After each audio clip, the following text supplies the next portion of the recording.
Hi, I'm Rick Titus, the host of Drivers Talk Radio. On behalf of my entire team, I'd like to welcome you to what we call the truth about trucks. You know, not too long back, Ford gave us the opportunity to take their truck and all their key competitors and tear them apart to look under the skin. Well, they're giving us that chance again, and frankly, they're doing it with some pretty bold claims behind it. They're telling us they're stronger, tougher, more innovative, easier to use, and have class leadership in payload, towing, and capability.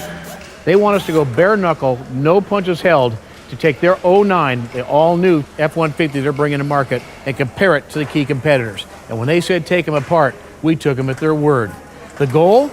They want to see if we felt they met all their deltas. They said this truck was built with no compromises whatsoever, and that the end goal was that you would love the truck as much many years down the road as the day you bought it. Those are bold claims. Well, we've taken them apart, and I'd love to take you from pretty to parts as we go under the skin.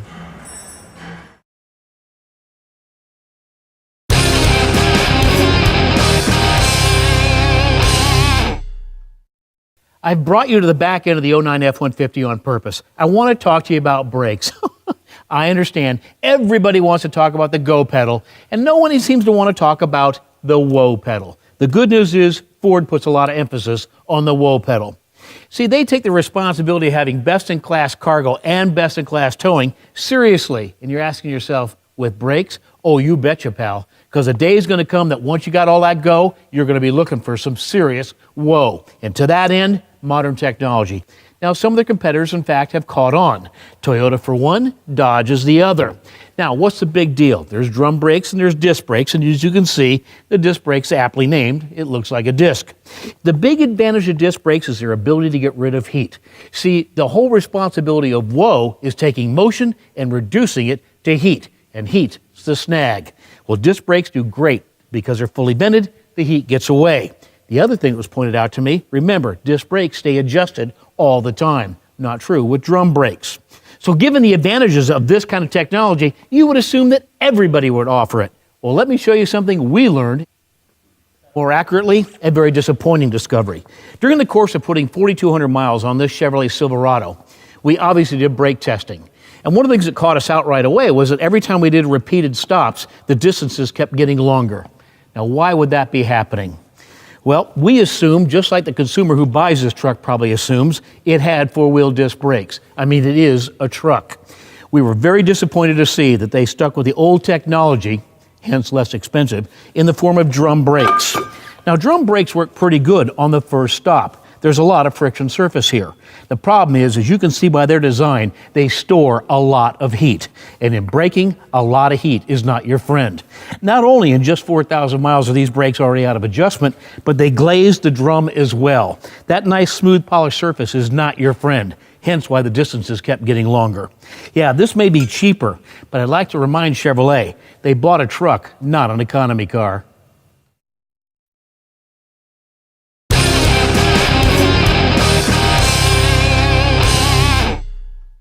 Ford Motor Company's Michigan Proving Grounds has some of the baddest pavement ever put down.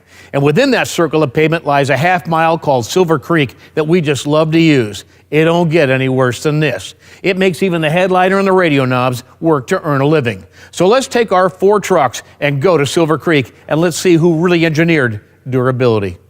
First up, Dodge Ram. Well, this is what it looks like when you put a car suspension on a pickup truck. Talk about mismatched. Sloppy fit and finish, and even the wheel recovery is terrible. Chevrolet Silverado. So bad is the inherent frame stability here, you can't even keep the truck going straight. Poor wheel recovery, and of course it's just beating the frame to death. Toyota Tundra. For all the bragging about how strong this frame was supposed to be, I wonder where they put it. Even the box and the cab are bouncing off each other. This is what engineered excellence looks like. Good wheel control, and a body and cab relationship that proves the frame is strong. It's all about putting that tire back on the ground.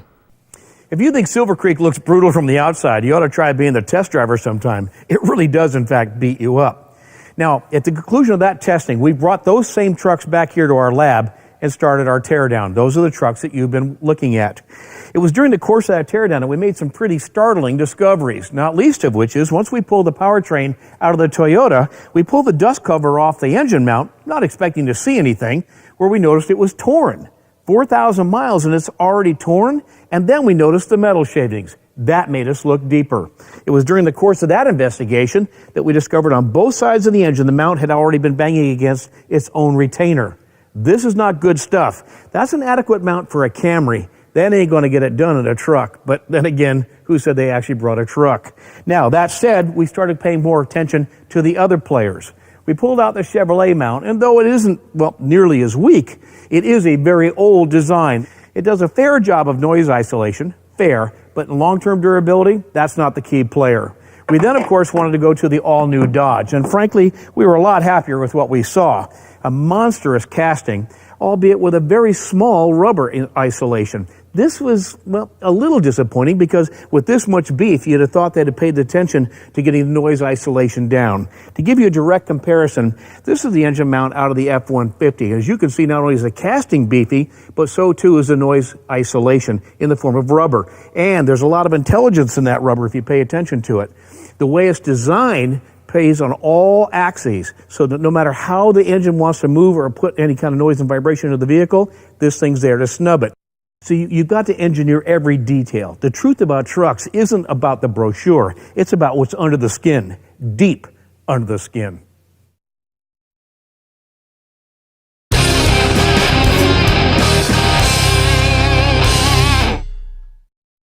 Exclusive to the Ford F-150 FX4 is a device known as an electronic locking differential. The advantage here is huge.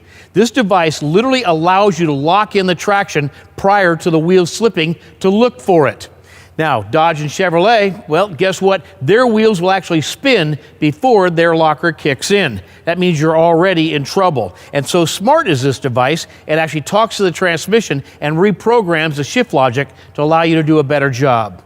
Tundra? Well, guess what? It doesn't have any kind of locker at all. And to that end, let's see what it looks like trying to scramble up a ramp full of rollers.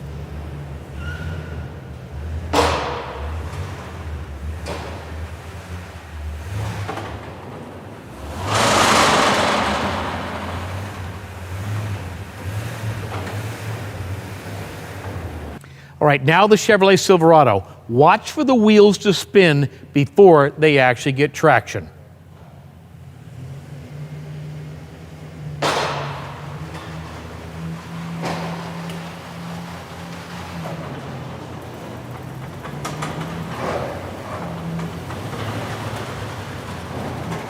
All right, now we'll test the F-150. And remember, the ramp closest to you is filled with rollers. But all that driver is going to have to do is engage the electronic locking differential, and up it'll go.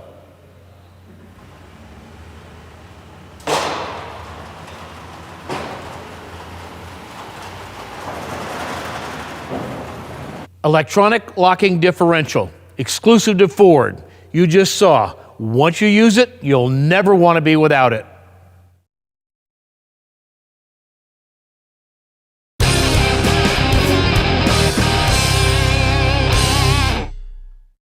The backbone of any pickup truck is its frame. Unfortunately, you usually can't see it.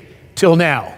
We bought a frame from Toyota, from Chevrolet, from Dodge, and Ford so we could show you the differences. And other than painting them, they are exactly as they were delivered to us by their parts departments. The construction of this is critical. It really is the key, if not major component, of any pickup truck. This is what's going to carry the load, carry your family, carry that engine, suspension system, and tow the trailer every time you turn the key. So what's it made of and how is it constructed? And are there really differences? You betcha. This is a frame section out of the F-150. All of these come out of the same exact spot in each one of the manufacturer's frames. As you can see, it's one piece. They call it hydroforming, which makes it stronger, and it's very large in what we call section height. This is a new Chevrolet Silverado frame. As you can see, also hydroform. Good stuff. Adds strength. It's also one piece. But as you can see, it is much smaller in section, meaning it's not quite as strong. Dodge just introduced an all-new frame, and this is it right here.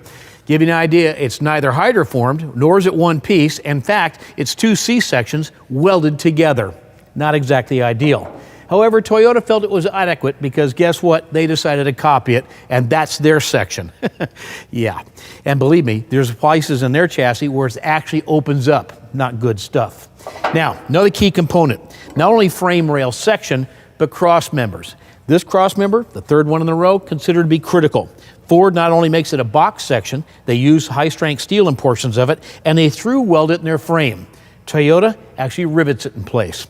Not the way to go. Now, one of the quickest ways to measure a frame for strength and resistance to twist, because that's what load's going to do to it, is actually to use this meter right here. So every frame has been set up the same exact way.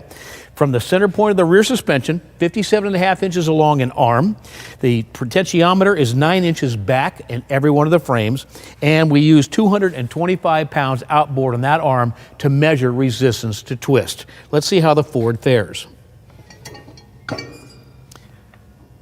Expressed in thousandths of an inch, that's the bar. Pay attention, 144 thousandths of frame deflection with this arm and 225 pounds. Now let's go see how the competition fares.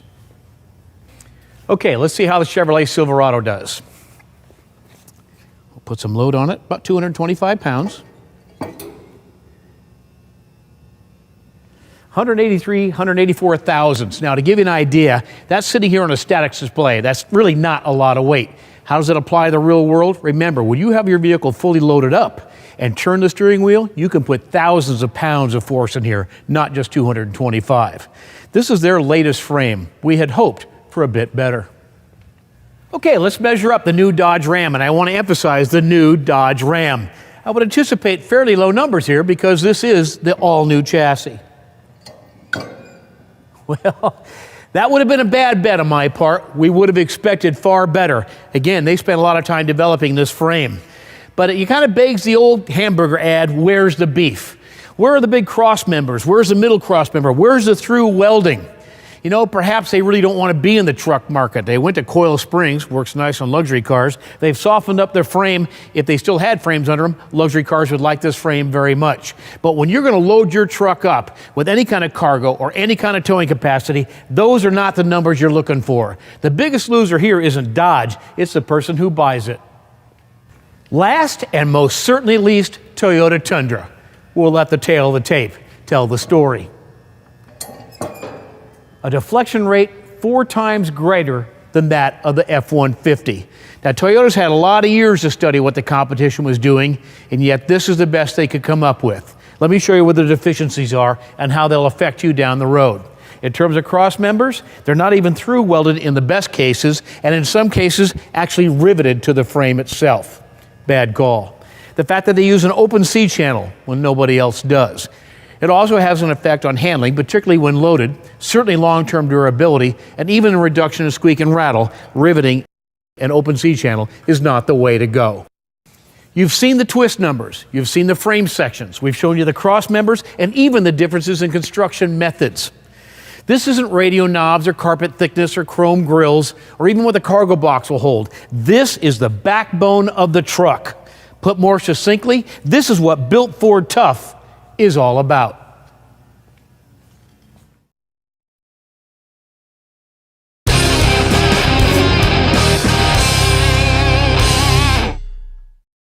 Well, much to do about nothing. That's what I'd call the rear suspension on the 09 Dodge.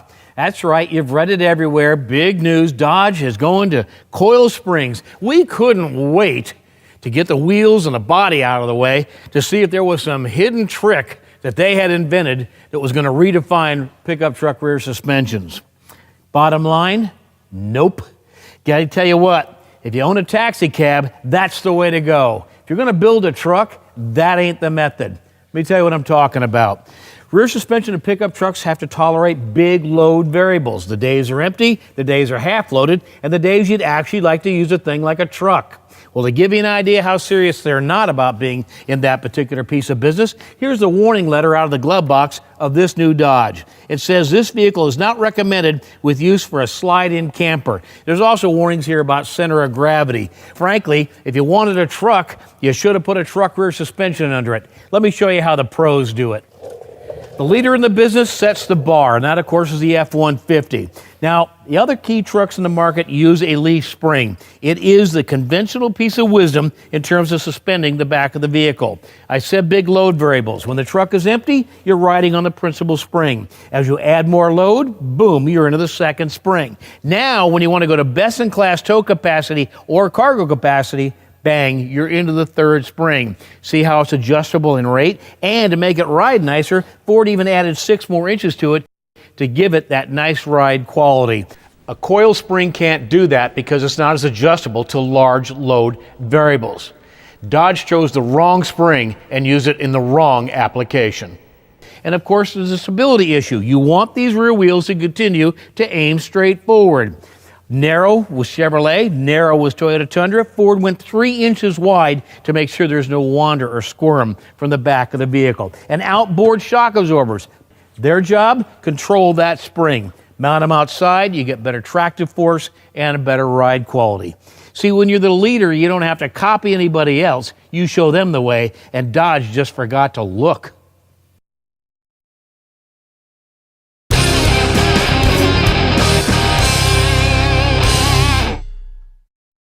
Just prior to our teardown, a real-world mileage demonstration was conducted at the Michigan Proving Grounds using these same trucks.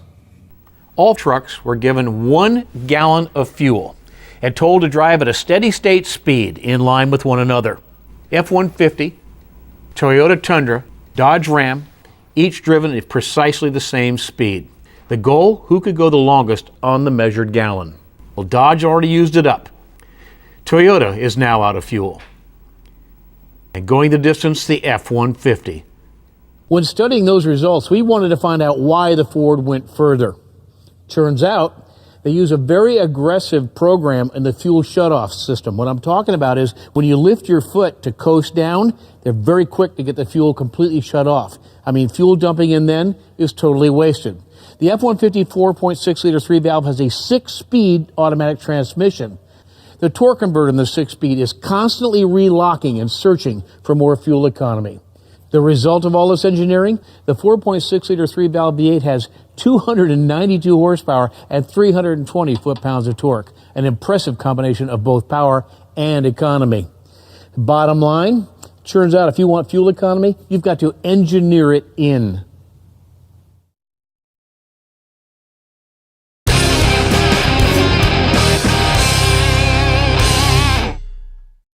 One of the things that's been fun to watch in the evolution of the F-150 series, quite frankly, has been aerodynamics. You know, not only was their goal to actually make it more fuel efficient, make it better looking, they also wanted to make it quieter as well. There are those who say aerodynamics is more art than science. I think we're about to prove them wrong. Let me tell you what we're looking at. Pay attention to the entry method they actually use to get the vehicle into the air. And there's a 2-stage chisel to the nose cone that really cleans up this air. You don't want to tear it up any more than you have to get into it. That said, notice how they angled the headlights back. Traditionally, you'd have those nice and flat. They brought the lenses further back so the air could come off the side much cleaner. Even paid attention to the location of the front spoiler. They found that down and back would actually give them better cooling and clean up the air going underneath the vehicle. You want it to stay as calm as possible. Fender lined, and even as they prepare the air to get into the windshield, you notice how they chiseled the body in the hood and fender area so the air would come up nice and clean. And subtle details like how they get the air around the side glass and through and by the mirror. Really pays off detail. Now, here's what's going to surprise you. As you really start to work into aerodynamics, you find out that a chiseled back end like this, a flat cut back end like this, frankly has a lot of drag to it. How can you reduce that? You chisel a corner at an angle and you chisel the top to try and feed that air back in cleaner. Now, a lot of people are of the opinion that if you put your tailgate down, you're going to gain fuel efficiency. Truth is, it works just the opposite direction.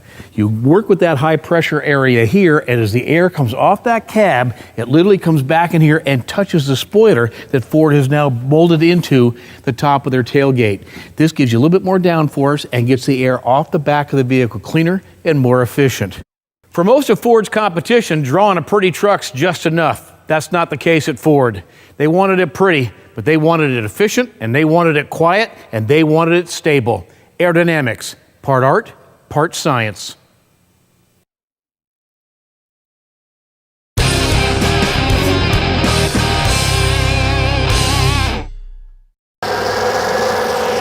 Fuel economy is engineered in layers. It's all about making that engine not work very hard to turn those wheels. It starts with aerodynamics. That's really the discipline of designing a body that gets through the air as clean as possible. Remember, there are models of the F-115 that get 15 city and 21 highway. One of the areas you work on is weight. Now this is interesting. Some pull weight out to save money. Others pull weight out that isn't doing anything. At Ford, it's referred to as smart weight, or as they like to put it, weight that works for a living, we keep. Weight that just wants to ride around is leaving. And then, of course, there's the design of the tires themselves. You can actually design them to be lower in rolling resistance, and that contributes.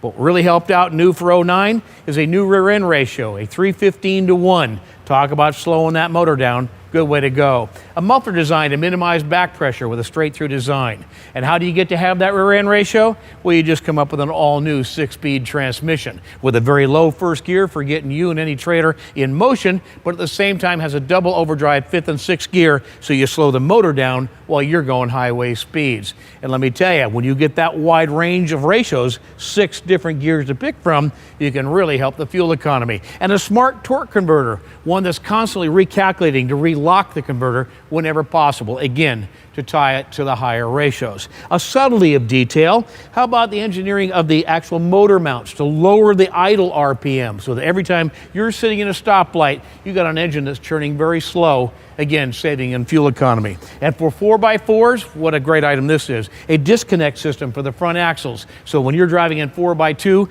you're not churning all of that mass. Helps fuel economy. Of course, all this designer and all this engineering help is wonderful, but you play a role too. As we say in our radio show, a little discipline in the right foot goes a long way as well.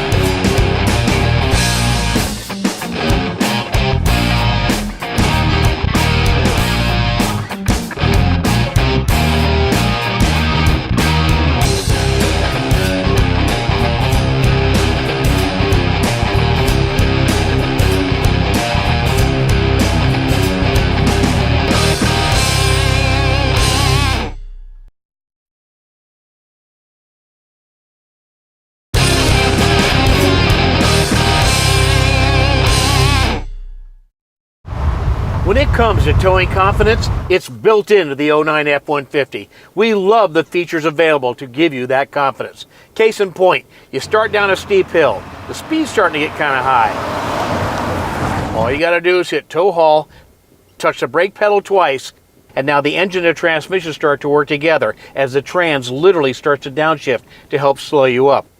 Of course, you want to go a notch further? No problem. The available integrated trailer brake controller, just reach down, pull on the brakes, and bring the whole rig to a halt if you'd like to. We really love the location of this. We think it's far more intuitive. Chevrolet makes it available, but they put it down where you've actually got to reach for it. We're not a fan of that. And then, of course, there's the crown jewel of the family, and that is the standard trailer sway control. Let's talk about it. A real-world and frankly typical example. You're towing down the highway, and you encounter a big rig. The air cushion wants to move the tow package around. The F-150 with standard trailer sway control straightens the trailer right out. It's a non-event. The competition? Well, they seem dedicated to raising your heart rate and making this very much an event. Okay, so what just went on? Let me show you. I'm going to use this 09 F-150 frame and that trailer mounted on pivots to show you exactly what took place. Now remember, every 09 F-150 comes standard with trailer sway control. And what's slick is it works even if you forget to plug in your trailer's electrics. Pretty good stuff. Not magic, science. Once a vehicle attains highway speeds, it will recognize any yaw inputs it gets from the trailer, i.e., if the trailer starts to sway, the vehicle will recognize it, and the system will automatically apply the brakes opposite of the sway side. For instance, if we were swaying that way, the left side brakes will come on and pull the vehicle back into line. Of course, if it were to go the other direction, the opposite would occur, and the right side brakes would come on, again pulling it in a line, allowing you to drop below the critical speed and get things stabilized.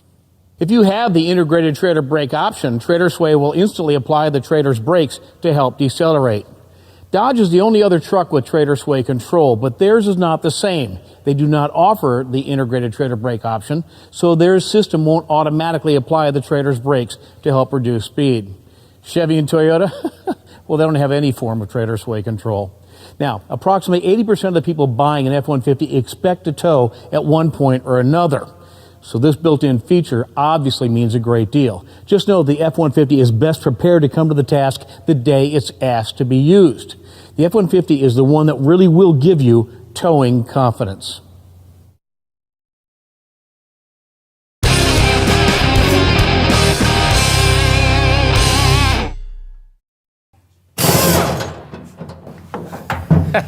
So you're asking yourself, why is this guy taking out a bed bolt? Because it's a really great place to find leadership. Sometimes leadership is subtle. I want to show you something you normally don't get a look at. See, when you have best-in-class cargo capacity, you're talking about a fair amount of load, and Ford thought it'd be kind of cool if it actually stayed attached to the truck. I kind of applaud the decision. So they use a monstrous bed bolt. Apparently not everyone feels the same way. Let me give you an example. There's Ford's. Of course, that's the one out of the Dodge. And there's the one out of the Chevrolet. Clearly they missed the meeting. Now, in all fairness, Toyota apparently made the first half of the meeting, because as you see, their bolt looks an awful lot like the Ford. But let me show you under the skin and what these things actually attach to. If you would please, I'd like that cargo box sitting right there. Thanks, I appreciate it. I'm going to take you where you never get a chance to go, and that's underneath the truck, and see what you're really buying with your money. And I'll tell you something, if Toyota customers got a chance to go here first, they wouldn't be Toyota customers. Here's what I'm talking about. I applaud the fact that Toyota took the time to mimic the bolts that you see in the bed of the F-150. The problem is, well, frankly, they don't got the box that justifies the bolt. Here's what I'm talking about. Anytime you follow a Toyota down the road, you see that cargo box moving around. You want to know why? Because it has no internal strength. Looks good on the outside, but that ain't what you're getting on the inside. Look at these very thin, very narrow, open-channeled cross members. Not the best way to do it. Oh, cheaper, but not the best way to do it. And they only have a single series of welds on them.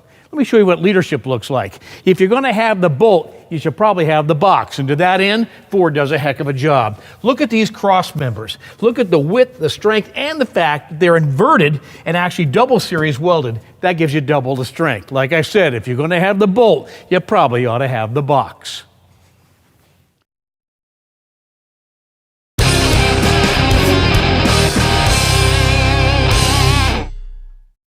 The long-standing advertising myth is that the world lives from 0 to 60. Man, if only that were true. In the real world, when you're towing, it's really about 45 to 70. That's when you need a package designed to do the job. That's why we love this 6-speed transmission and a powertrain designed to put that power right in that sweet spot where you need it. If you don't mind, I'm just going to go ahead and pass this Dodge.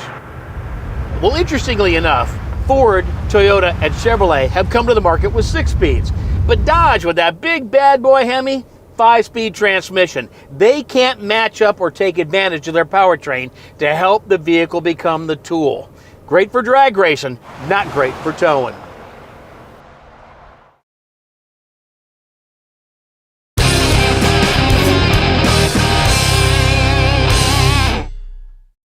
All right, let's go to the business end of the pickup truck. And you'd have thought that this would be a pretty level playing field.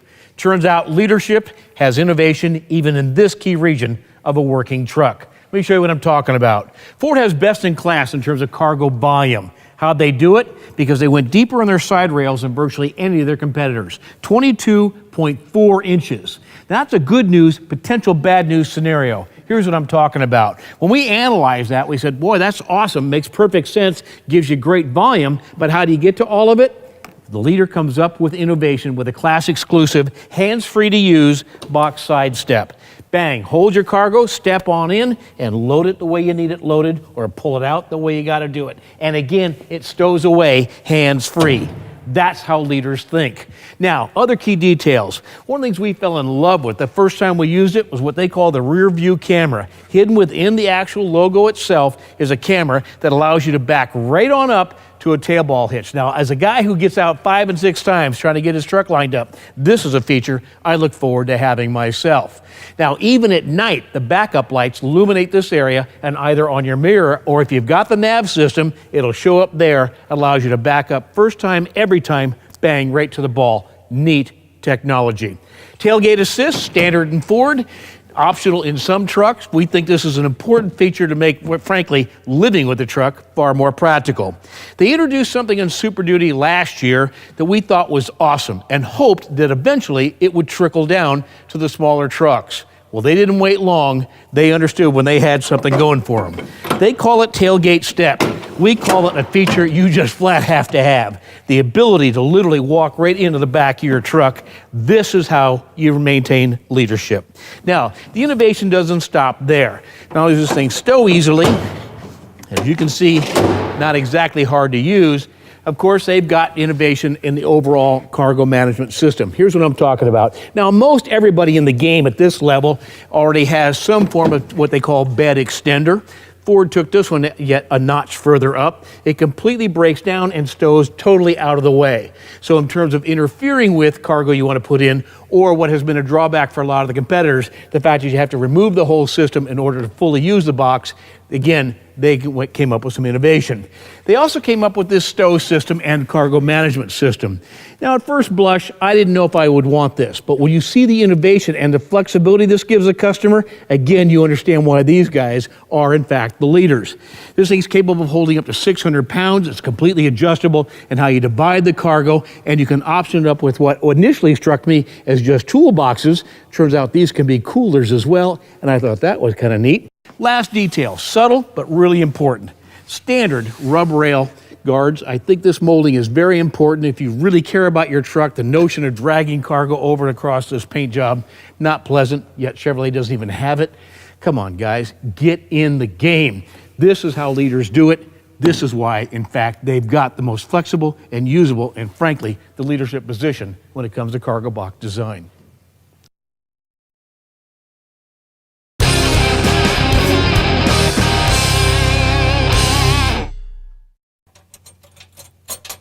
Well, we said we were going to take you under the skin, and we meant it. Now, compare the size of this component to the entire truck, and it probably looks pretty unimportant. But this little part right here spells leadership. Here's what I'm talking about. Ford refers to this as a steering snubber. Hardly a glamorous title, but its role in making the driving experience satisfactory, gotta tell you, is huge. Here's what it's about. See, trucks today come with rack and pinion steering, and when you put nice, big, tall truck tires on them, you get this little annoying propensity called steering nibble. That little really annoying sensation of going down the road and the steering wheel constantly working back and forth. Ford found that unacceptable. To eliminate it, this little tiny component right here. And interestingly enough, the F-150 is the only truck that has it.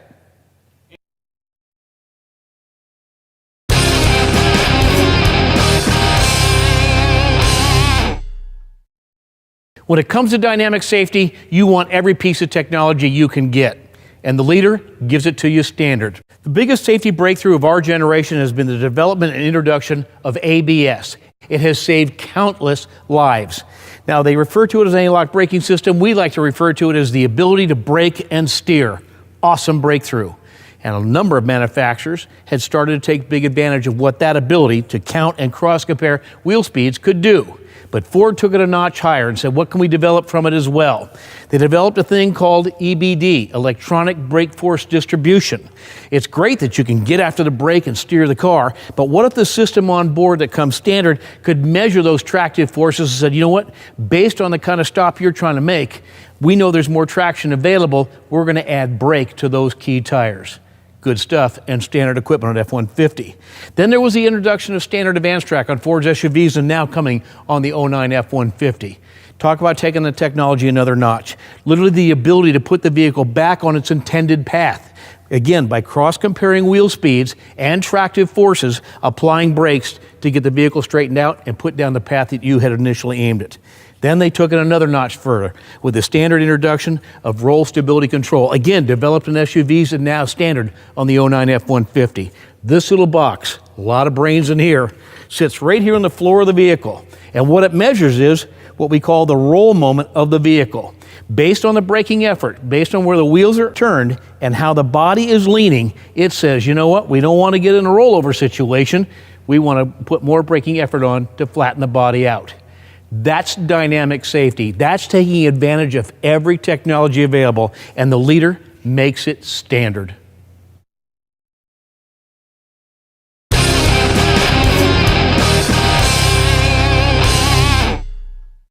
The 09 F-150 is now going to come standard with 6 airbags on every model sold. 2 in the dash, 1 in each front seat, and 1 that runs along the roof rail called a curtain bag. Good stuff. on every model without exception. I point that out because we were very disappointed to learn that Silverados will get 2 dash bags, but if you want the curtain bags, well, that's an extra cost option. You've got to be certain when you're looking at a Chevy that you check the option box to even get those bags. Huge miss.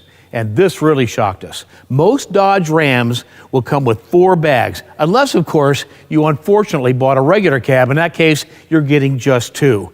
At this juncture, guys, I want to tell you, everybody in the public expects every safety bag you can give them for their money. Now, every front seat of an F-150 is going to get a bag called a K-bag. This is a new technology that Ford has introduced. Gives them a pretty big leg up considering that Chevy and Dodge don't even come with front bags at all. You've got to be kidding me. The seat development has come further than that. And one more thing. Tundras have side curtain bags, but they don't have a roll fold. What this technology does, by the way, this advancement is going to become standard not long from now, actually makes certain that as a bag is deployed next to your head, it moves your head away from the glass.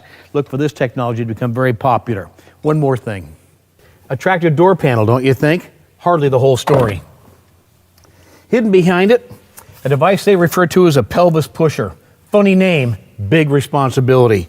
In the case of a serious side impact, it's the job or responsibility of this device to push your pelvis away, buying you more time and distance from the intruding vehicle. It's about the details. Neither Chevy or Dodge have this, and Dodge just came to market with a brand new truck. Isn't it interesting? While others are figuring out ways to keep safety out, Ford continues to advance the science and the art of safety as standard.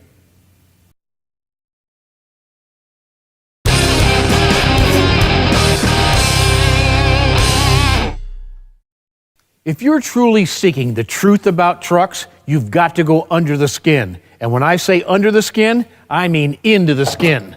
This is the right front roof section from the Chevrolet Silverado. To say this is a critical area of the vehicle structure would be a gross understatement. Let me show you what's going on here and what disappointed us.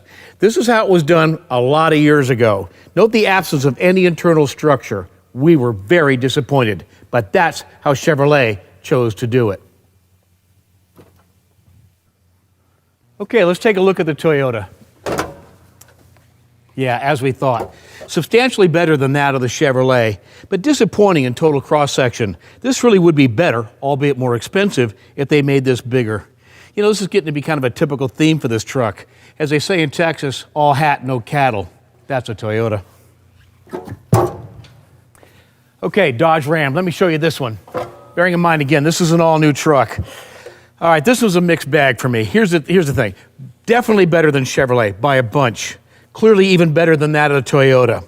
But so far short of what could have been done here, and they had an all-new truck to do it with, missed opportunity. All right, now the 09 F-150. And frankly, this is so good, we want to show it to you in 2 parts. We're actually going to take the outer skin off, which is what you had been seeing on the other competitors.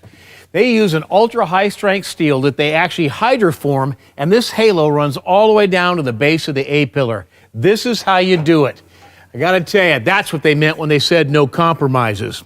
I'll give you an insight to the future. I'll bet in a few years, that's what all their trucks are going to look like. The difference is the Ford F-150 looks like this right now.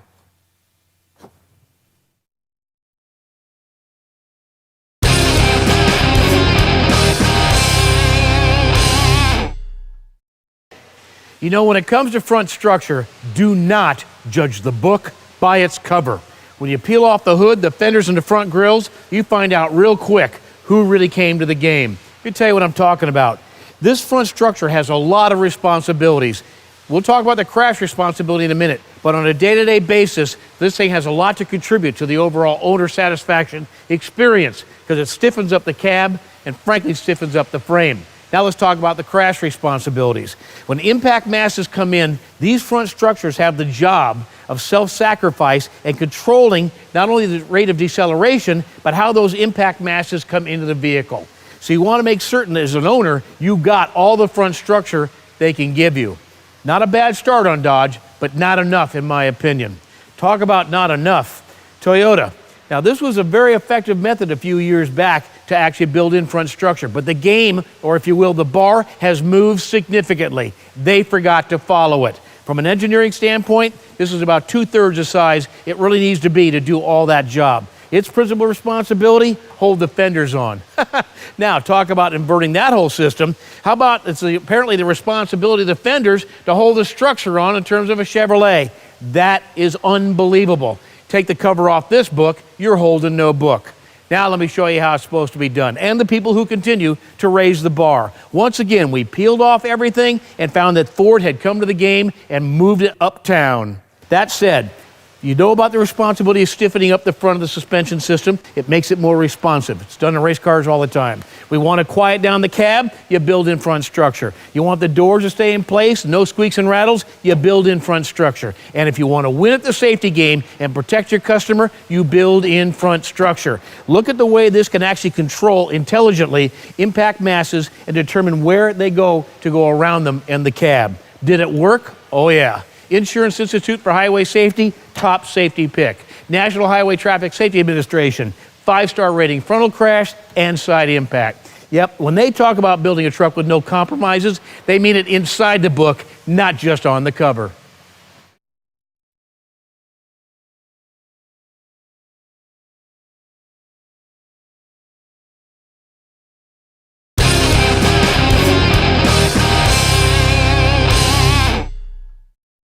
You know, unique to trucks is the challenge of developing a very strong frame and then placing upon it a very strong cab. Let me show you what I'm talking about.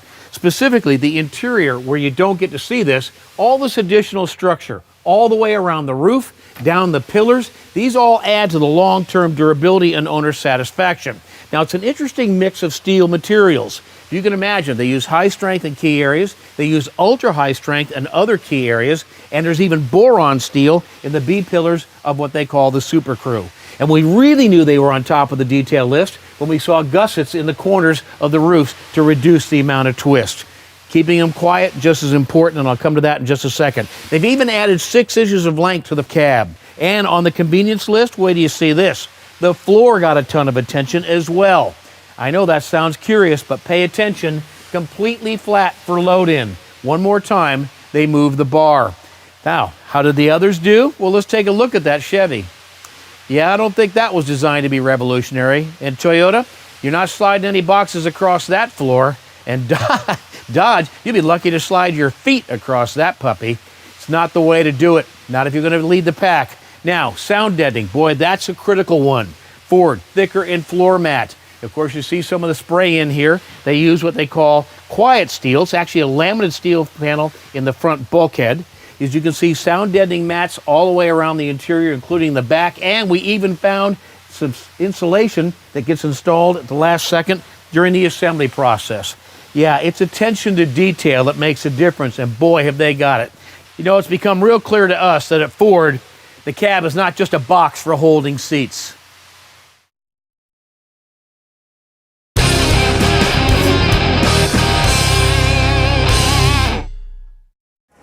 Well, the evidence is in. We'll let you decide. They said there was no compromises in performance, packaging, capability, safety, or comfort. When you're talking about pickup trucks, the truth is the F-150 is stronger, tougher, and has leadership in towing, payload, and capability. The truth is the F-150 is the best truck, period.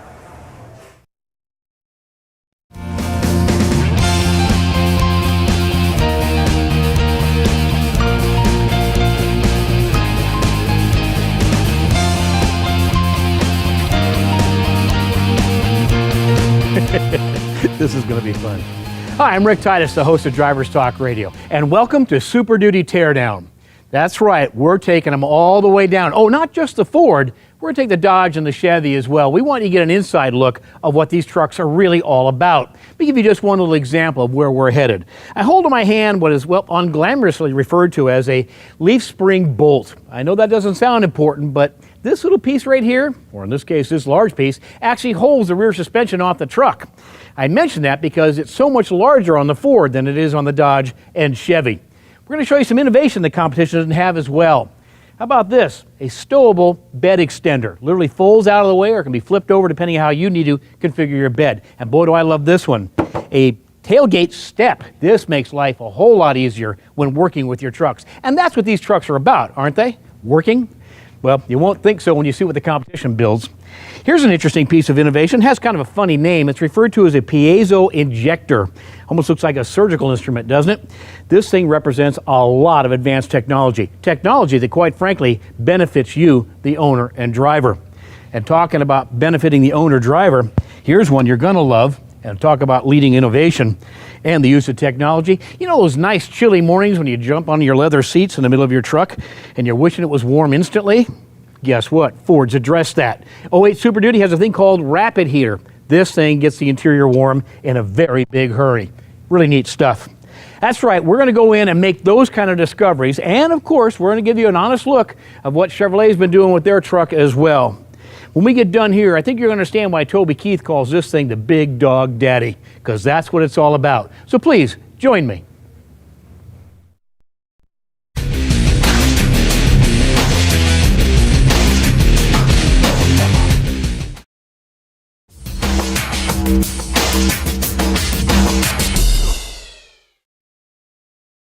Okay, let's talk candidly about engines.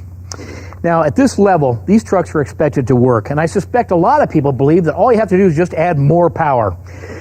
If it were only that easy. This is why other people do it in different ways.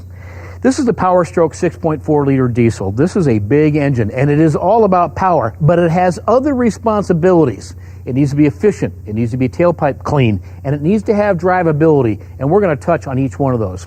Now, in World War II, the big way to make power is to take an engine and add a big, huge turbocharger to it. Take a lot of atmosphere, compress it into those cylinders, and make big power. Well, with an airplane, you're going generally one speed. That turns out not to be true with a car. We need drivability. So Ford comes up with a different approach. They go with what they call a dual sequential turbos. And it gets trickier yet. Not only do they use two, and I'll tell you in a second why, they actually make one of them electronically variable. We'll get into it. Nick, Dave, if I could I get you to take that off of there for me, please? Now, I would do this, folks, but it'd be showing off, and, you know, that would be good for one take. Thanks, guys. I appreciate that very much. This is the mechanism that sits on top of the engine, and this is really a process of evolution. Here's what I'm talking about. We know that you can make big power with a turbo. The problem is it destroys the drivability. I mean, if life was always about being on the open highway and towing at one speed, you'd be golden. Problem is, life's not like that. So to add drivability, there's a small one and a big one. The small one spools up very quickly. That gets rid of what we call throttle lag. And to make it even more efficient, Ford has actually made it electronically controllable. They can actually change the physical size of its volume electronically. That then feeds the second and big one. So you're sitting at a stoplight, you're fully loaded up, it turns green, you tip into the throttle or pick the gas pedal up, boom, you've got drivability right now. That was one of the big part of the process of making this engine not only powerful, but efficient and drivable as well. On the topic of efficient, and another delta they wanted to accomplish, they wanted it to be quiet as well. So they came up with a piezo, hard to say, funny name, but boy, sophisticated part, piezo fuel injector. See, when you deal with diesel fuel, it's much thicker than gasoline, and the trick to fuel delivery is the atomization. How can you mist it in there? So this thing literally makes up to 5 mists per cycle. Very, very powerful stuff, and very efficient. The other key to this thing, it's buried down deep inside the block, so it's quieter as well, and I'll demonstrate that in a bit.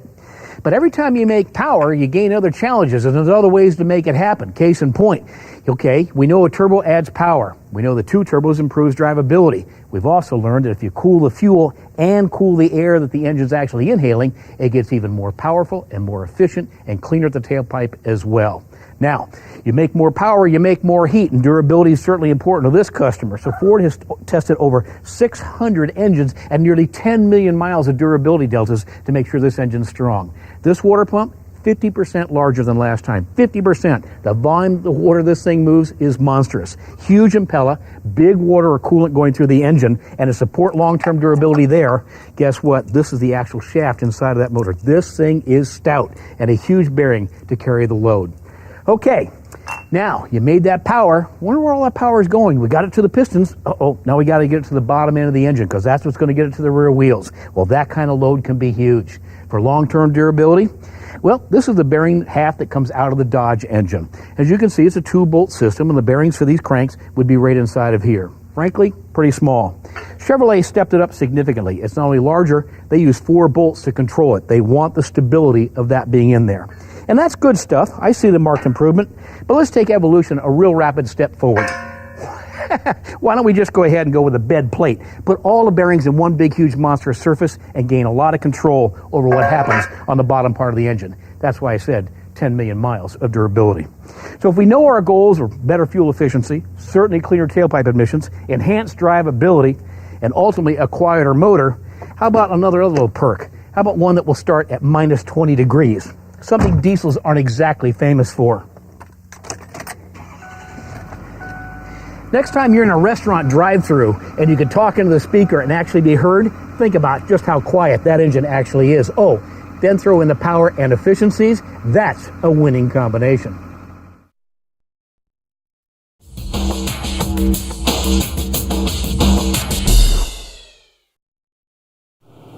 Fortunately at Ford, built Ford tough just doesn't mean tough looking.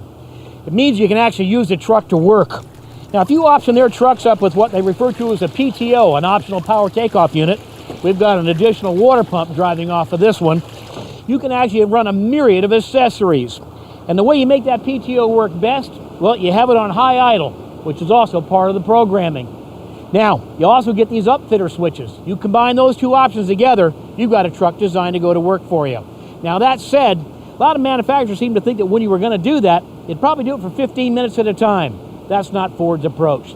They believe you've got to be able to take that truck out in the field or wherever you're headed with it and make it high idle like that all day long and drive the accessories you need to drive. I mention this because there's a real difference in philosophy on how you protect that truck or help it remain durable. Give you an example, radiators. If you're going to ask that motor to work that hard all day long, you want to make sure it runs cool. This is a radiator of the Dodge, and frankly, it looks pretty large, but it's surprisingly thin. And their water pump is surprisingly small as well. Heck, I've had car water pumps in my hand that were larger than this. Chevrolet, though they went smaller in overall surface area, did go slightly thicker, and their water pump is, in fact, slightly larger. That's got to be an improvement. But in the end, if you're serious about rigging the truck to actually work, well, you want the largest radiator you can get, you like it nice and thick, and you want a water pump designed to push fluid through it to protect that truck all day long. You know, in the end, if you're serious about working with your truck, then you need a serious truck. And frankly, that's what Super Duty is all about.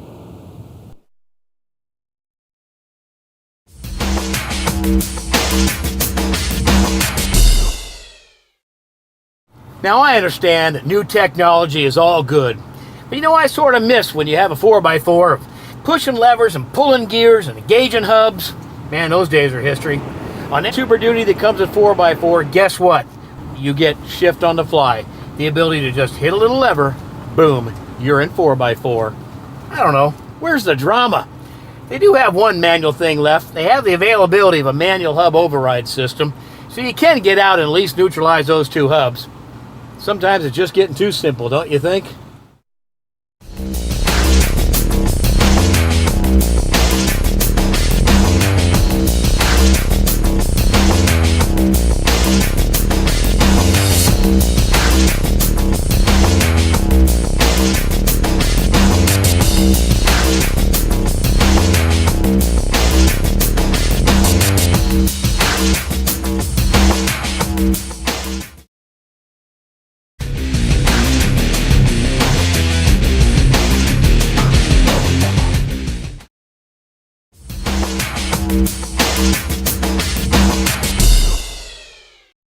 All right, it doesn't get any less glamorous than being under here, but boy, if you're a frame, and that's what that is, or if you're a suspension component or a power component, this is where you live. And it's here, though you rarely ever see it, that your money really goes to work for you. Let me tell you what I'm talking about. Let's take capability on first. People who buy these vehicles expect them to work. And to do that, wouldn't you like to have the best in the game? Well, guess what? At payload, 6,120 pounds, best in class. Conventional towing. You want to put a trailer back there? 16,000 pounds. Oh, that too happens to be best in class. You're a fifth wheel tower? Man, you want capability, do you not? Boy, this new F450, this pickup truck, 24,500 pounds, that too being best in class. In fact, while we're on the topic of best in class, how about the gross combined weight rating? For Super Duty, 33,000 pounds. That's what you call building a vehicle that's fully capable. Let's talk about versatility. You know, I don't think any two customers use these trucks identical or need them packaged the same way. And to that end, Super Duty gives you a wide range of wheelbases, so you too can decide how you want to set your truck up. And details like thinking that the owners may want to put different equipment on the front of the vehicles. They pre-drill for mounting for any kind of equipment up front, up to and including snow plows. Important touch. Other key things. Bear in mind, everyone loves to brag about all the torque and their four-wheel drive capability and the power they've got. Well, all that puts effort in the frame. I showed you earlier how much bigger all the suspension components are and how hard this stuff works. All of that affects the life of the frame. You want it well built. Well, I got to tell you, in terms of protection, you know, for the longest time, frames in this segment were actually what they called waxed. Oh, it had a black color to it, but it was a coating that was slimy and messy to work on. That doesn't normally affect you, but what does affect you is the possibility of actually scraping some of that wax off, and now you've given up your rust protection. No longer true on Super Duty pickup trucks. That frame rail is now E-coated, so the protection staying with the frame. Yeah, this isn't, well, the most glamorous place to be, and it's probably like buying a book and comparing the bindings, but I'll tell you, your money's well spent here. See, at this level, this isn't just a truck, this is a Ford Super Duty truck.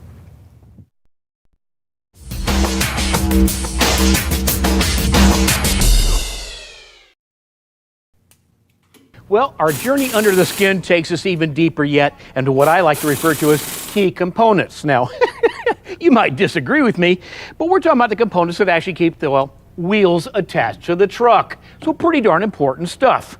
We'll start with what's referred to as an upright or a hub carrier. This is the one off the Dodge. Its principal responsibility is to hold the bearing, the brakes, and of course the wheels attached to the vehicle. So it works pretty hard for a living. This is the one again off the Dodge. And frankly, looking very similar to it, a little bit different in its architecture and layout, but by weight and mass, this is the one off the GM product. Give you a sense of what the Chevrolet looks like. Well, just so you get a sense of how Ford approaches this topic, I mean, if you're going to have a 4x4, you're probably going to work that thing pretty hard. Hey, Dave, if we could, would you mind dragging that thing up here? Now, he's handed this thing to me once and never mentioned the thing weighs more than what the average small home. This thing is serious. Folks, this is how Ford Motor Company approaches it on the Super Duty. Now, these are cute. I really think they are. But when you talk about the ability to go out there and work hard for years and years and years, this is how you build that key component. Now, so that you get a better sense of really how they approach this thing, another key component would be, well, the steering. See, this is the steering linkage off the Chevrolet. It's not bad looking stuff, bigger than you'd see on your average car. But I want to give you a sense again on Ford's philosophy. Hey, Dave, would you mind bringing the steering piece, please? Again, this is key linkage. This is what attaches to the wheel, so every time you move the steering wheel, they actually go the direction you point them. It would be a good habit if they kept that up. But of course. Now this thing I actually see two uses for. Steering your truck, and if you remove it in the mornings, you could go ahead and do 10, 15 reps of this thing and actually get stronger yourself. Your truck is strong, and now you're strong. Do you see what I'm saying here? The approach and the philosophy is completely different. Now, another major component on all of these issues is how you attach it to the vehicle itself, i.e. the lower control arm. Now, this is off a Dodge. This is off a Dodge 4x4 heavy-duty truck. You're kidding me. I've actually seen it off small import cars or larger. This is kind of sad. Chevrolet, I'll give them credit. They kind of came to the game a little bit more serious. That's their lower control arm. This is the thing that takes all the beating. This is the suspension component that when you drop it into a pothole, go over expansion trips, nick a curb, or go off-roading, this thing works real hard. Just so you understand how Ford approaches it, if you would, Dave, I'd love to have that lower control arm. See, this is cute. You got in the ping pong, this could be your puppy. But if you're into playing hardball, this is what Ford calls a lower control arm. You kind of get a sense of the difference, don't you? I mean, that's the kind of thing that permeates their thinking all the way through these trucks. Yeah, you can do it like a big car, or you can be serious about being the leader in big trucks.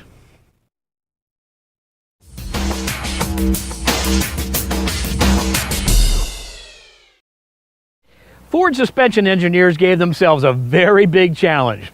They wanted to take ride, handling, and stability to all new heights. To do it, they made significant changes to the rear suspension of Super Duty. They went 3 inches wide on the rear leaf spring, and they went longer. That enhanced the stability.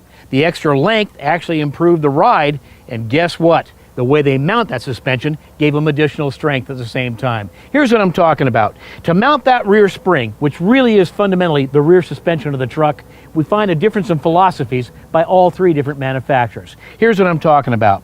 These are the mounting bolts for the rear suspension system on the Dodge big truck. This is the bolt that's used on the rear suspension and leaf springs of the Chevrolet big truck. This is how Ford approaches it. See, everything about a Ford Super Duty is built Ford tough, and as you can see, its definition of the word significantly stiffer than that of the competition. Now let's talk about some payload capacities and specs. Here's what I'm talking about. If you're looking at an F-250, you're looking at cargo capacities of a little over 3,000 pounds. Above that, you should be looking at F-350, and frankly, that'll take you over 4,000 pounds, and if you go with a dual rear wheel setup, you can go to 5,700 pounds. Now here's where it gets kind of interesting on the F-350. Literally, you can spec an F-350 with single rear wheels, and it will actually meet or exceed some of its principal competition as they go all the way up to dualies. So pay attention to those combined gross vehicle weight ratings. Now, if you're going to carry the big loads, then you need the Champ. And the Champ, well, that's the F450, and it'll carry 6,120 pounds back here. But it's one thing to talk about it. Let's go ahead and put this truck to work so you can see what it's all about.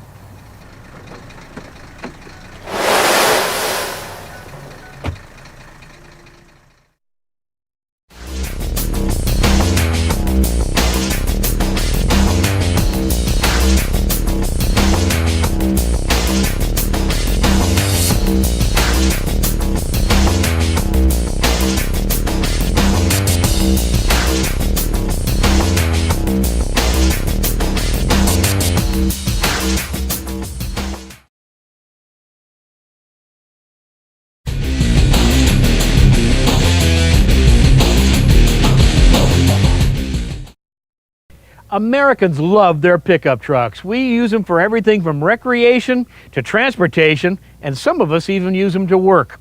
Well, the second you ask them to work, you better be confident you bought the right truck. Let me give you an example. This F450 is capable of towing 24,500 pounds. The second you hook that load up, you'll tell you what, Jack, you better be confident you bought the right truck. I mention that because at Drivers Talk Radio, we unfortunately do get emails from people who had their confidence shattered because they bought too small a truck to do too big a job. Well, confidence starts with power, and that's what we're going to walk through. We're going to talk about the kind of power it takes to take on a full load. We're going to talk about the cooling it takes to actually give you confidence that you're protecting that engine. We're going to talk about the confidence of the right transmission designed to do the job. Brakes. Talk about shattering your confidence. How about many trucks out there, they'll get the load going, they just can't stop it. And even confidence in steering feel and knowing what those front wheels are up to. And sadly, so many of the emails we get include the fact that what destroyed their confidence, what scared them, was how unstable the truck felt when they actually loaded it up. Stability is part of confidence. And vision. Sounds odd, but when you drive a truck as transportation, well, guess what? The information necessary to drive it as a work truck or for recreation changes the second you put a trailer on it. We're going to talk about that. And strength of components. You know, you're just running down the road by yourself, you don't think about the strength of nuts and bolts and key components in the vehicle. Confidence comes from knowing that that thing's been bolted together the right way. And ease of use, confidence comes from knowing that truck was designed to do the job you're asking it to. And we're going to get into that more later. But let's start with power. Super Duty offers three distinct power plants. They got the Triton 5.4 liter V8, a very, very strong V8 motor. My engine of choice, of course, in the gas line is the V10. It's a 3-valve, 6.8 liter, and a stunning engine. But if you're a diesel fan, then what I'm standing in front of is key. We're going to highlight the 6.4 liter Power Stroke diesel. This thing makes 650 foot-pounds of torque, and key to its drivability and efficiency is laying right here in front of me. This is the dual sequential turbos that comes on this motor as standard. Very precise fuel delivery, very good throttle response, and a bunch of torque right off the bottom of the tachometer. It's also the quietest Super Duty engine we've ever had. Now, when we talk about confidence, we talk about keeping that powertrain cool. And to do that, guess what? 6 coolers is offered on this package. 6 coolers. One for coolant and fluids, obviously. One for the air conditioner. Obviously, one that's now part of the intercooler, or what they call an air charge system. They're even cooling the fuel. That's how serious they're getting about it. And up to it, including cooling the transmission as well. Also, you want a water pump that's up to the task. This thing's a monster. In fact, this thing can power most household air conditioning systems. This thing's all about moving a lot of fluid through the system. Now, The transmission's the next thing in the line that really gets worked hard, and the good news here is the available torque shift trans. This is a 5-speed. It's got a much stronger torque converter. This thing will tolerate the loads, not only what this motor will make, but in the kind of weight you might put behind it. And I love the fact that it comes with a tow haul mode, which really helps in less gear hunting and is particularly useful for descending steep hills. Short of the IRS calling you at home, I can't think of anything to get your heart rate up quicker than brakes that aren't going to get the job done. You want to talk about confidence in towing, you want to know you can get that load whoa-hoed. Well, to get that done, Ford gives you these monstrous, fully vented disc brakes. Fully vented so the heat gets out of here and these things can be repeatable. Talking about stopping force, dual piston calipers designed to put a ton of clamping energy right here on this disc brake. They've also got an interesting accessory referred to as the integrated trailer brake controller. At first I thought that was a fancy name for something confusing. In the end, what a great option this is. This is slick stuff. Reach right over the dashboard and instantly you can start to bring on your trailer brakes to get the trailer back under control or stabilized. Neat stuff. On the topic of stabilizing, well, guess what? That's really a function of steering. Knowing what this steering is doing is critical. I love the feel it's in the wheel. And in terms of confidence of steering strength, that's the kind of steering links we're talking about. You compare that to the competition, you won't even want to drive them. This is the kind of thing that makes you know all the time what these front wheels are doing, both in braking and in turning. That's what towing confidence is all about. When it comes to towing confidence, information is your friend, and nothing will get you information faster or more accurately than a good range of mirrors. And Ford offers a full range of mirror options. My favorite, what they call Power Scope. This puppy's trick. I'm talking about from your seat right there, you can power it out, power it back, or power fold it. Now that's convenience. And in terms of visibility, it's a monster lens with a convex lens. This puppy is all about information. That's towing confidence. Stability under load has proven to be a bit of an Achilles heel for some trucks, and nothing will shatter your confidence quicker than when you start tracing your truck all over the road because it isn't stable. To handle that up, guess what? Ford uses 3-inch wide springs, longer in length overall to improve stability, and they're all mounted with monstrous hardware. The frame strength back here is similar to the frame strength up front, and in total, a frame designed to carry the load. By the way, it has attached to it an available 2.5-inch hitch receiver, so this thing's ready to tow. Now, where's all this load going? Well, it really works hard in this rear suspension, and to that end, big lugs to make sure the wheels stay attached. Monstrous axles to make sure they can handle the load, and of course a drive shaft designed to take all that power and torque and get it to these rear wheels. That's towing confidence. Real ease of use is often found in subtle but very important details. Details like a trailer plug-in that's both 7 and 4-pin capable, and the optional backup camera system that allows you to see exactly where you're going. All of these details working together to give you confidence in towing. If you're going to conventionally tow 12,500 pounds, then the F-250 is perfect. But if your needs require something more, well then you can confidently tow with the F-350 in the configuration I'm driving, 17,700 pounds. But if you need even more, guess what? This thing will pull 18.7 if you need it to. When the task requires that you tow a record-breaking 24,500 pounds, well there's only one tool that can do it. That's Ford's Super Duty F-450 pickup truck. And just so you know, that's what 24,500 pounds looks like.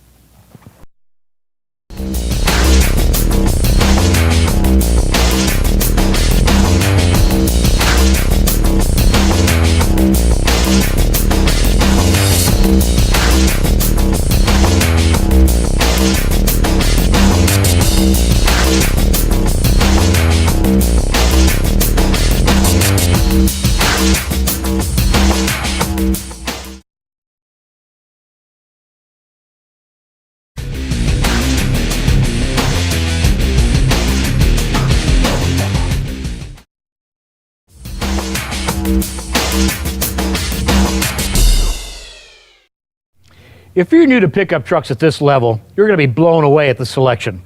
From cabs to powertrains to wheelbases and packaging, there's a lot to choose from. Even if you've been at this level for a while in trucking, you're going to be shocked how Ford has bumped the bar even further. They take quite seriously this notion of a truck for every job and purpose. Let me walk you through it real quickly.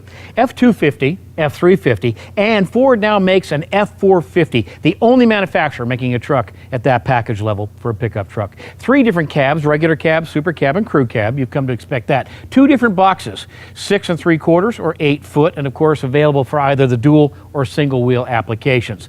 5 different wheelbases of pickup and a huge array of chassis cabs.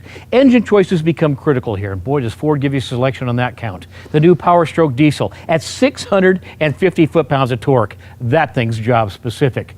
The Triton V8, the 5.4 liter at 365 foot-pounds of torque, but best in class, the most powerful gas engine you can buy would be the 6.8 liter Triton, the V10, at 457 foot-pounds of torque. 2 different transmissions. Unlike Chevrolet, Ford does offer a 6-speed manual, but most of us will likely opt for the very sophisticated 5-speed torque shift Autotrans that has available PTO port. 4 different axle ratios. Again, that becomes very job specific. And as I mentioned earlier, both a single rear wheel or dual rear wheel applications. 5 different interior levels, and man, does that run a range. From XL, XLT, FX4, and Lariat.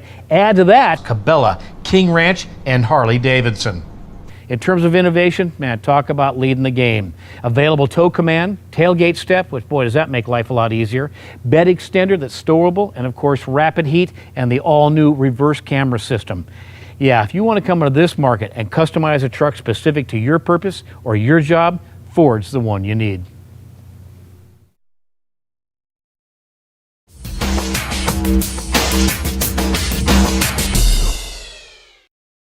You would assume that the cargo box of a pickup truck would receive the same engineering and construction detail as the rest of the vehicle. Well, guess what? When it comes to the direct competition of this vehicle, you might just be wrong. Let me give you some evidence. See this box rail molding? This is standard on a Super Duty. See, Ford understands you're going to use this for work, and to protect your investment and the appearance of your truck, they include that as part of the deal. The competition wants you to pay extra for it. Even the operation and versatility of the tailgate, which frankly works pretty hard for a living. The fact that they've got the class exclusive tailgate step, which frankly makes using this truck a whole lot easier. That's the kind of thought that went into this vehicle. The fact that both their short box and the long box carry more capacity than that of the Dodge or Chevrolet. And the one that really puts it over the top for me, well, how they even mount the box. Big differences. To give you an idea, that's the cargo box bolt off of the Dodge. That's the cargo box bolt off of the Chevrolet, and they don't even go through the frame. See, if you really engineer the box, that's the Ford Super Duty bolt. See the difference? And this one goes right into the frame. See, built Ford tough? Well, that means all of the truck, not just the front half or the brochure.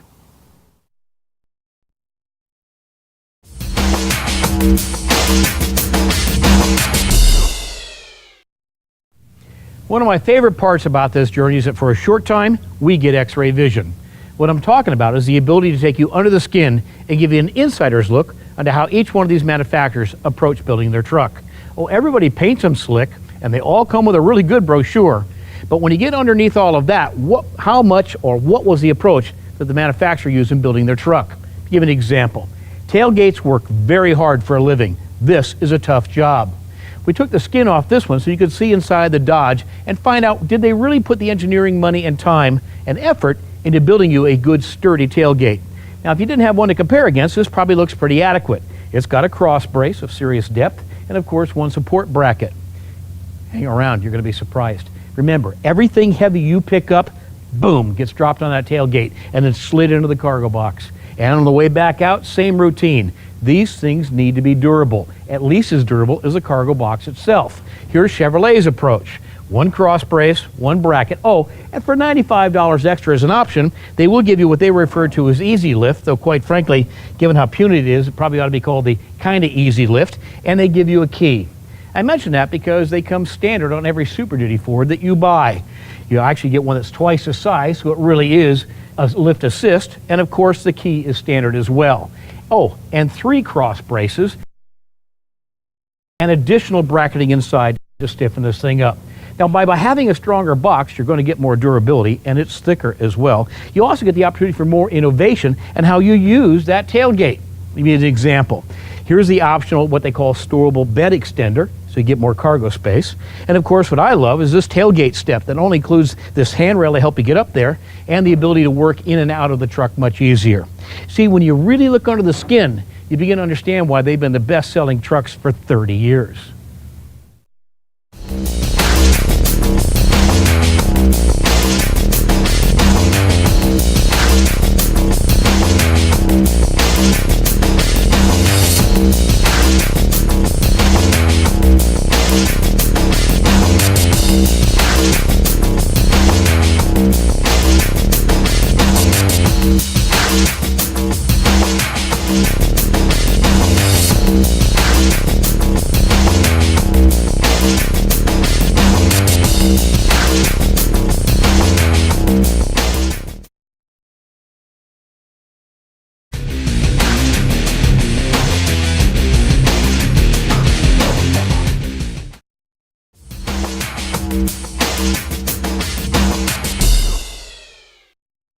Okay, we talked about power and frame and tow and cargo, but when we start talking interior, well, that's sacred ground because everybody realizes this is where you live.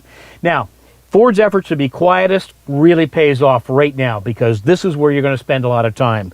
By the way, in terms of selection, we should talk about the fact that Ford has 5 interiors to suit every customer's needs. XL, XLT, FX4, Lariat, Plus, Cabela, King Ranch, and Harley Davidson. Let's talk about space because everyone wants to brag about what they can carry. Well, when you talk about carrying human beings in the biggest cabs each one of the competitors has, as well as Ford, guess what? They win on headroom, front and rear, and that's worth noting. Shoulder room, front and rear, and hip room, front and rear. I mention that with such emphasis because if you compare, you'll find out shortcuts got made in other competitor trucks. Now, other details, sometimes not so glamorous, but really affect living with the vehicle. I'm big on armrests. The ability to drive down the road and rest your elbows, very important. I've written lots of magazine stories where I picked on vehicles whose armrests and center consoles didn't match up, or you couldn't even reach it with your elbow in some models. Center console here taken very, very seriously. Not only comfortable to lean on, but frankly, even its design. First of all, designed to actually have hanging files in it and can even stow away, guess what, your laptop. It is about usability at this level. Of course, there are double door seals, in terms of packaging in the doors, very convenient. And the availability of the keyless entry system. By the way, that's an exclusive. And if you've ever had it, you're not going to buy a truck that doesn't have it.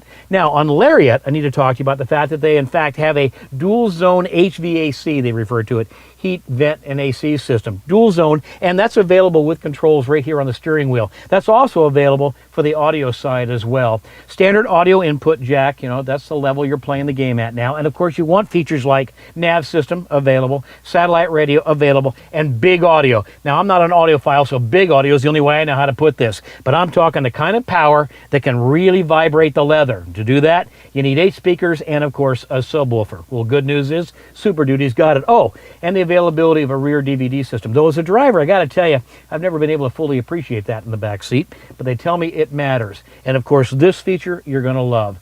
Now available, the new backup camera system really does make life a lot simpler in tight quarters. Yep, we love to talk about engines. I mean, that's the root of these trucks. And of course, everyone loves to talk about what they tow. But in the end, don't all of us really worry about what we can get to choose from here?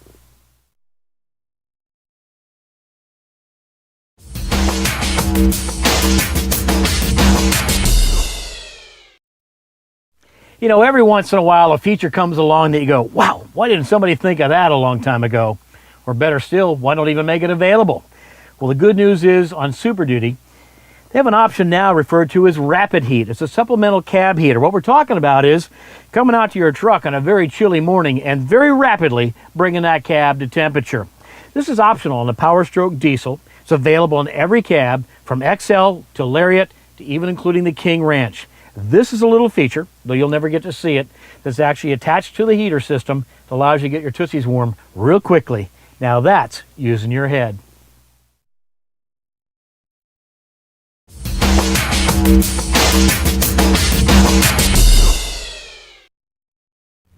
To achieve a quiet cabin, you have to use a lot of technology, a lot of engineering, and you have to make an investment in the quality of product you're building. Let me show you what I'm talking about. Behind the engine, but before the cabin area, is what they refer to as a bulkhead. This is the steel the competition uses to isolate you from your engine. This is the steel that Ford uses to isolate you from the engine. Let me show you where some of that investment pays off real quickly. To do it, we're going to use a super sensitive sound meter. To do that, David, if you'd come in, please. I'm going to wrap on this steel. We'll take a sound measurement of both pieces and compare. Again, this is the competition.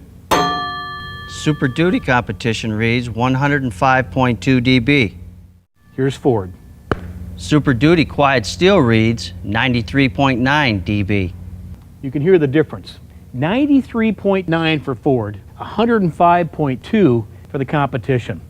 If that comparison doesn't sound large enough to you, think about what sound does. It gets louder with every increment. Yeah, you got to invest to buy quiet.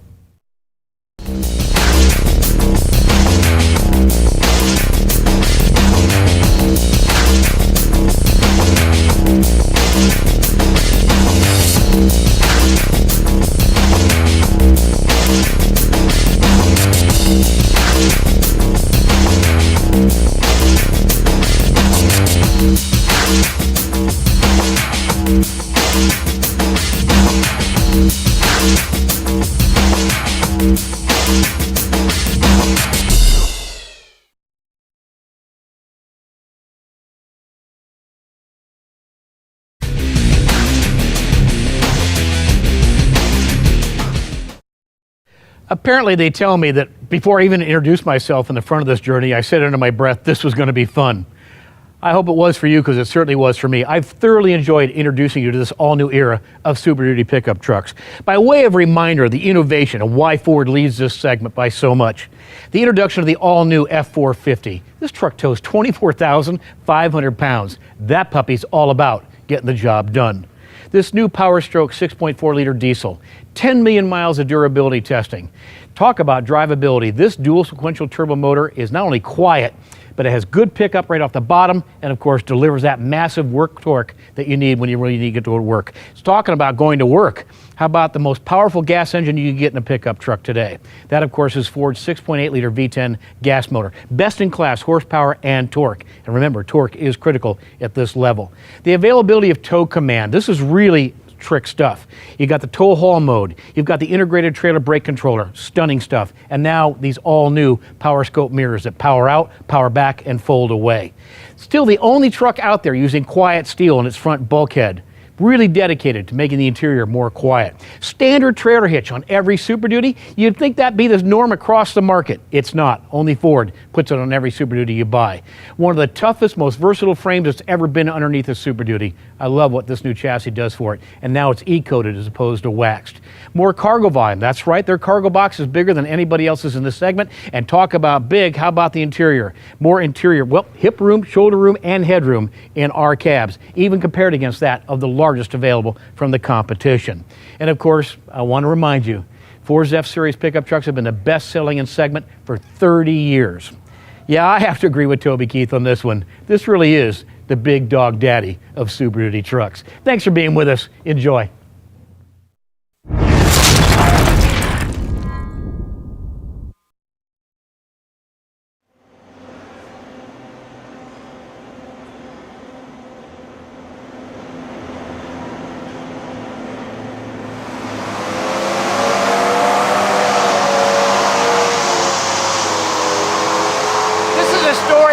Built Ford tough, and that's what 650 foot-pounds of torque sounds like.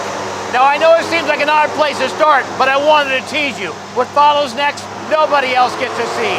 Follow me.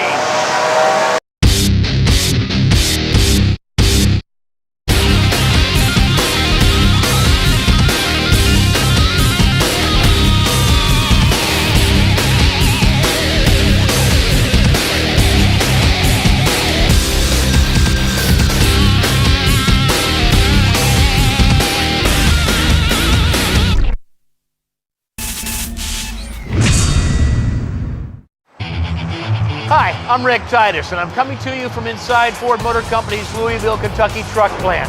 We're here for what they call the beginning build of the 08 Super Duty. And what lies before me is the very backbone of that awesome truck. This is the frame.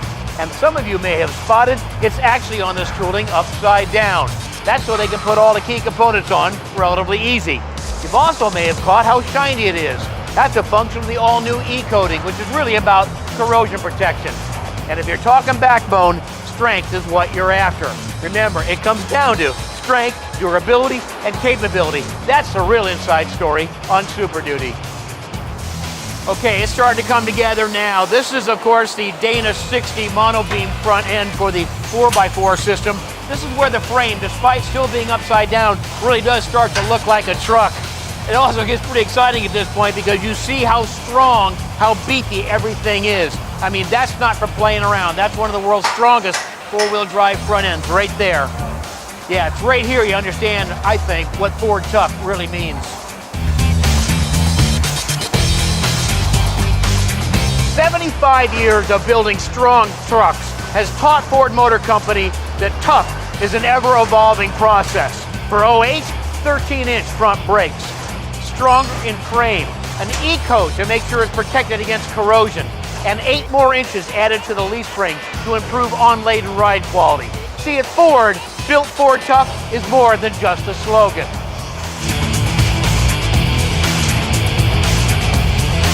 Well, this is a spot where Ford's elite team of engine installers plant the power, the power, behind Super Duty. The engine you're looking at is the all-new 6.4-liter Power Stroke diesel. 2 turbos, intercooled, and talking big power. How much? Easy. 350 horsepower and 650 of nothing but pure hard work and torque. Well, this is about our last opportunity to see the major components before the body and the bed go on. This, of course, is the 2 turbocharged Power Stroke diesel. This is Ford's famous torque shift 5-speed transmission, which is available to PTO and, of course, has tow haul mode. You can see the particulate filter right here. That's the key to meeting these 08 emissions. Awesome job. Wanted to show you to give you an idea how serious this all is. Look at this exhaust system. It's all tied into that new particulate filter. This is just awesome, awesome stuff. While Super Duty frames are being mated to their suspension and driveline components, in a whole other section of the 6 million square foot facility, you see the body panels coming together. This is the final fit before they go into the welding fixture. Trust me, this is a little intimidating. I realize this rather intimidating fixture looks like something out of a science fiction movie, but it's actually referred to as a zero-error welding fixture. It has scanning lights, locating pins, and what they call net blocks to confirm the body fit within 1/10 of a millimeter.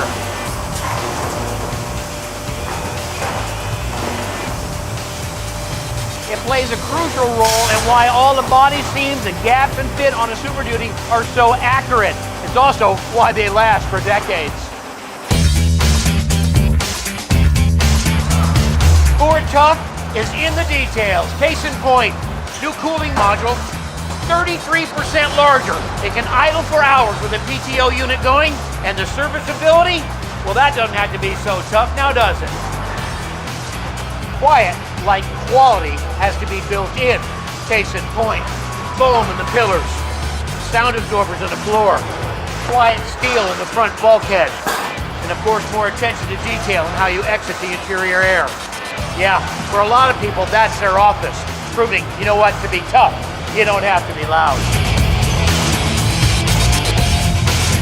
It's not every day you get to see your office be built. Well, this is the bed drop, and as they like to say around here, if you're gonna run them long, then you better build them strong. And to that end, notice everything's been painted underneath. Double wall construction, standard cap rail, and thank goodness tailgate assist is standard because that weighs 90 pounds. 8 monstrous bolts, a locking gate, and that's how you build Super Duties. There is nothing more uniquely American than Ford's Super Duty pickup truck. Thousands of parts, years of development, and assembled by skilled and dedicated work people right here at Ford Kentucky Truck Assembly Plant. From the very first turn of its key, it's ready to serve its owner for decades to come. Good job.